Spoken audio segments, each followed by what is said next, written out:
Shot put class வந்து பார்க்குறோம் ஓகேங்களா. ஷார்ட் புட்ல என்னென்ன உங்களுக்கு மிஸ்டேக் வருது அப்படிங்கிறது எல்லாமே நீங்க பார்க்கலாம் ஓகேங்களா. ஃபர்ஸ்ட் வந்து நம்ம ஷார்ட் புட் எப்படி எடுக்கலாம், எந்த மாதிரி உங்களுக்கு ஃபவுல் இருக்கு, எங்கிட்டு பால் த்ரோ பண்ணணும், எப்படி நம்ம வெளியே வரணும் பால் போட்டுட்டு அப்படிங்கிறத நீங்க பார்க்கலாம் ஓகேங்களா. ஃபர்ஸ்ட் பால் நம்ம எப்படி எடுக்கணும், ஃபர்ஸ்ட் லெஃப்ட் ஹேண்ட் தான் பால் எடுத்து இது பண்ணணும்.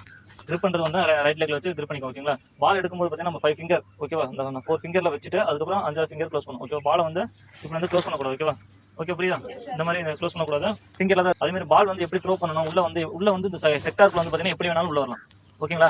அப்போ உள்ள வந்துட்டு அப்போ நம்ம என்ன பண்ணணும், த்ரோ பண்ணிட்டு பேக் சைடு தான் வரணும். இப்போ நடுவில் ஒரு கோடு இருக்கு பார்த்தீங்களா, இந்த கோட்டுக்கு இங்கிட்டு தான் நம்ம வெளியே வரணும் புரியுங்களா. அதுக்கு தான் இந்த சைடு லைன் ஓகேவா. இங்கிட்டு வந்துட்டீங்கன்னா உங்களுக்கு கொடுக்குற 2 சான்ஸ்ல ஒரு சான்ஸ் அவுட் ஆயிரும், நீங்க ஃபவுல் ஓகேவா. அப்போ நீங்க வந்து பேக் சைடு தான் வந்தாகணும். அதே மாதிரி த்ரோ பண்ணிட்டு இந்த த்ரோல வந்து பாத்தீங்கன்னா இந்த லைன் போட்டுருக்காங்க பாத்தீங்களா, இந்த 2 லைன்ல எங்கிட்டு போனாலும் ஃபவுல் தான்.